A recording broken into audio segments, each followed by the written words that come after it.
Hey guys, welcome to my channel.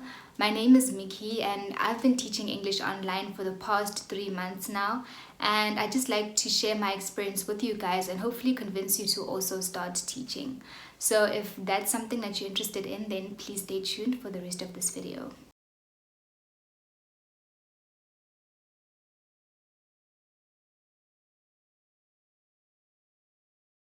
First things first, I think it is important to put it out there that I teach on a platform called iTalki.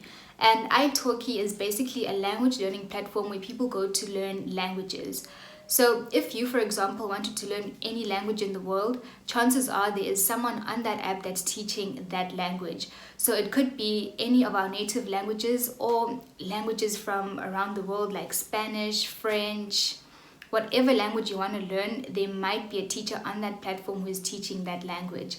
So if there are people who want to learn languages, there needs to be teachers, and that's where you and I come in.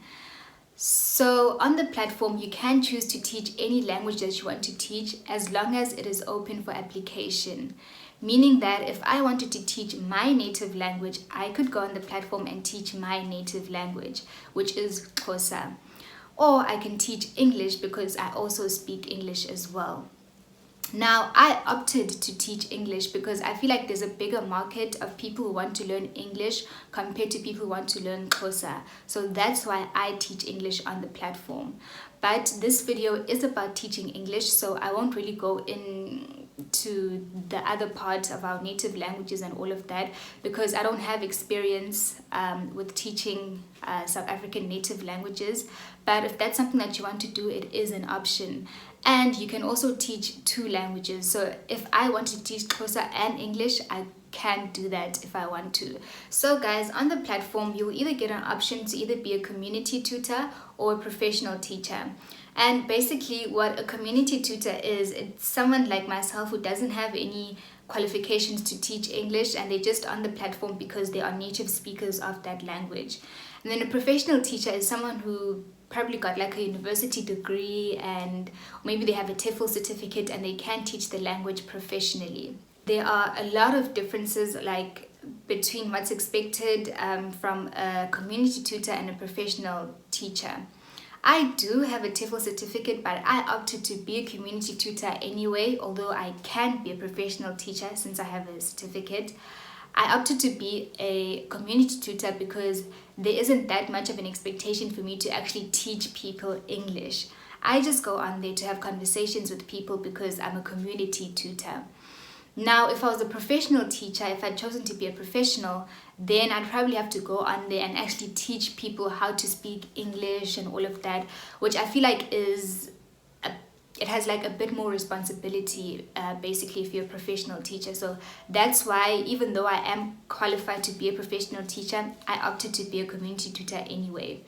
But with that, I also told myself that maybe as time goes by, like as I progress, as I get experience, I'll probably upgrade to a professional teacher as time goes on.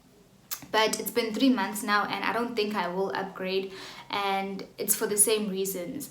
I mean, I still get to do the same thing that a professional teacher does, but with just less expectations. So that's why I feel like being a community tutor is what best suits me for now. But obviously, in terms of money, a professional teacher gets paid more than a community tutor because as a community tutor, you can start charging however much you want to charge. And if you want to charge like 50 Rand an hour, you can do that. If you want to charge 30 Rand an hour, you can do that. But as a professional teacher, the minimum amount of money that you can charge per lesson is $10. And if I'm not mistaken, I think that's like 150 Rand-ish. I'm not 100% sure. Don't hold me to that.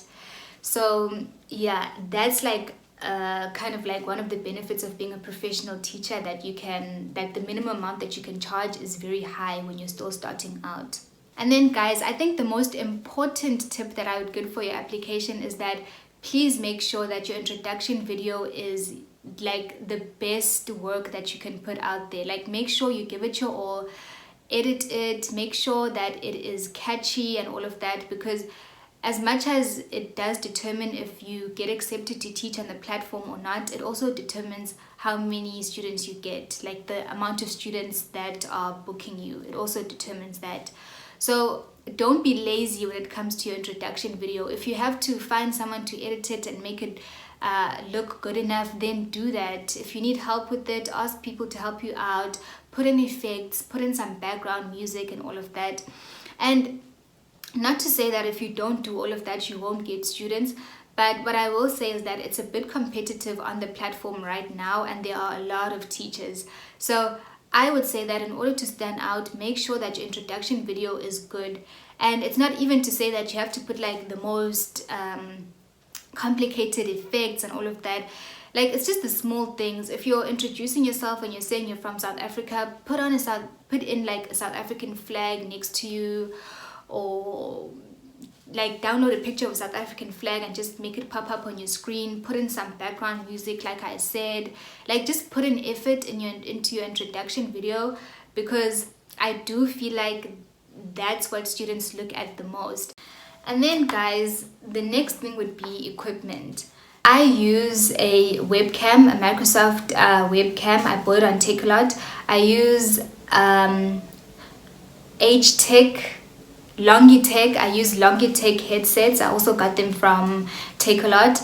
And I use my laptop that I got from school. I'm on a NSFAS bursary, so we got laptops from school and I use that. And then I bought a ring light as well. So you can see that it's not really a lot of things that you need to start. And if I could tell myself one thing, it would be that start with whatever you have. Because I remember before I started teaching, I thought that I would need like a good laptop, like a powerful laptop. I thought I would need a webcam, because the quality of my video wasn't good and all of that. And looking back now, like, none of those things matter. I think the only thing that matters is that you have good sound, and a good video is preferable, but I don't think that it's something that should not make you start. Like I said, it's like me filming with my phone right now. I'm filming with my phone and it's doing a good job, I assume, but it would be better if I was filming with my camera. It's like I don't need a camera, but it would be better to film with a camera. So I think with the webcam, it's also the same case. So what I will do in terms of equipment, I'll link the equipment down in the description box so you guys can see exactly what I bought. And then guys, here comes the hard part.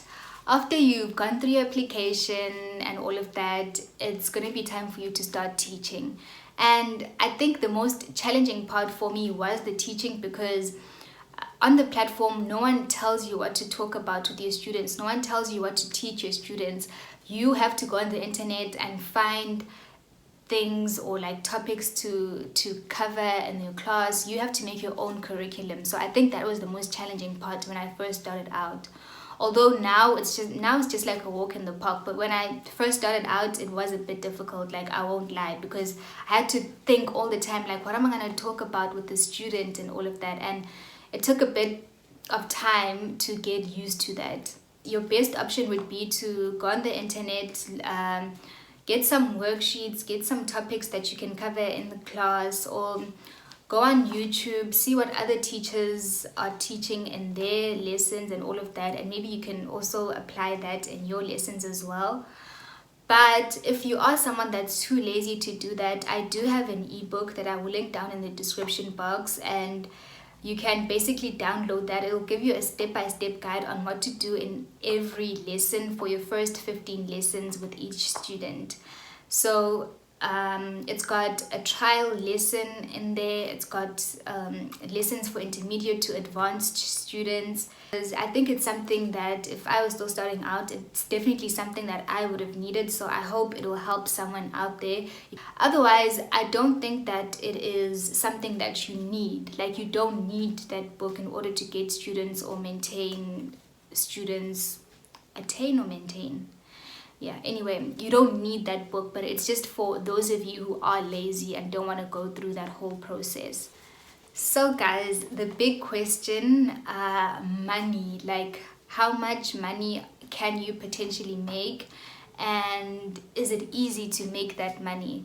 So I would say that there are a lot of you who are going to make way more money than I'm currently making right now, and there are some of you who are going to make less or maybe equal to what I'm making. Like, it literally varies on so many things, so many things. Now what I will say is that, like, before I started teaching, I'd watched a lot of YouTube videos about people teaching online, things that you can do online to get money and all of that. And people always had like these outrageous numbers of how much you could make. It felt like they were giving me false hope, because when I did try those things myself, they never really worked out. So what I will say is that on iTalki, you can potentially make a lot of money, but please don't go into it with that mindset. Like, go in with a goal, right? Like, how much money would be good enough money for you to make per month on the platform? You know, like the minimum amount, like that's good enough for you. And when I went on, like, the minimum amount that was good for me was 7,000 rand a month. Like, my lifestyle and all of that, the experience that I had, and my qualifications, I felt like I was worth 7,000 rand a month. That was good enough money for me. And then obviously I was able to make like 12,000 in my first month, and that exceeded my expectations. So I think going into it with that minimum amount mentality, it will save you from a lot of disappointment. And even if you don't get disappointed, it's like it'll be a good surprise, you know.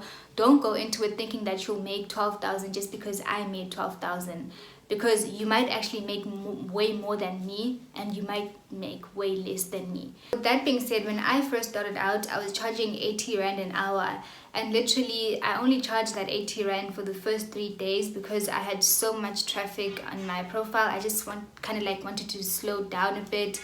Like, when I first started out, I was getting so many bookings in one day that I literally could not handle it. And then after 3 days I changed the price, and then I made it 100 rand, and then after 100 rand I bumped it up to 120 rand. After 120 I bumped it up to 150 rand, which I'm currently at. But with that too, I changed it like 2 days ago because I kind of wanted to slow down with the teaching thing. So that's kind of like to control the amount of students that I'm getting. And then in terms of teaching hours, guys, I really feel like literally you can do this whenever you want to. If you have a 9 to 5 and you have some spare time when you get home, then you can literally do it. Like, it's not something that has been clashing with my life, if I can say. Like, if I don't feel like teaching that day or that week, I can just book off my schedule. No one's gonna tell me anything. As long as obviously I tell my students that I won't be available. It's not a big train smash really. And yeah, like, I feel like this is probably going to be something that I'm going to be doing for a really long time, like for as long as I need the money. Because even if I had a 9 to 5 and, like, let's say I went to work like from 7 until 4 p.m. in the evening, I'd probably do it like at the end of the day for like 2 hours, you know. Like, I still feel like that's good money, like just a bit of money on the side. Or if you want to do it full time, you can as well. Like with me, I'm probably going to be doing it full time from the beginning of next year until I get a job. And my next target is to make 20,000 rand in 1 month. And when I do reach that target, I will come back and make a video and tell you guys that it was possible. And then lastly, you guys don't really have to watch this. It's just going to be me sharing my overall experience with teaching so far. And basically, I will say that this is the easiest job I've ever had to do, and it pays the most. Like, out of every job I've ever had, this one pays the most, and it is the easiest, like literally.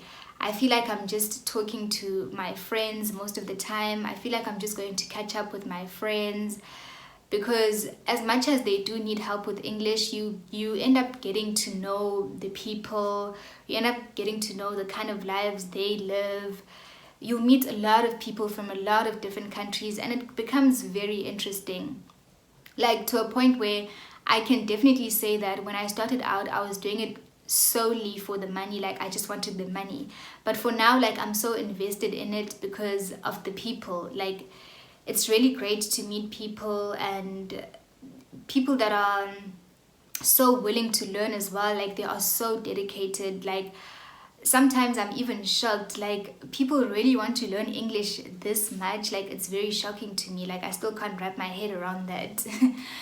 But yeah, like, for example, I have this student, he's from Germany, and basically I have a lesson with him every day before he goes to bed, because he wants to be able to dream in English. So it's that, like, it's like, how could you be that dedicated in learning a language that you want to dream in the language? Like, I will say he's like an excellent speaker of English. He speaks English very well. We understand each other, but he just wants to be able to dream in English. So, like, it's things like that make me so, like, that leave me in such admiration, like, for the people who actually want to learn. It's a really good experience overall. And in terms of negatives, like, about the platform, like, I kid you not, I don't have anything bad to say. Like, everything has just been good.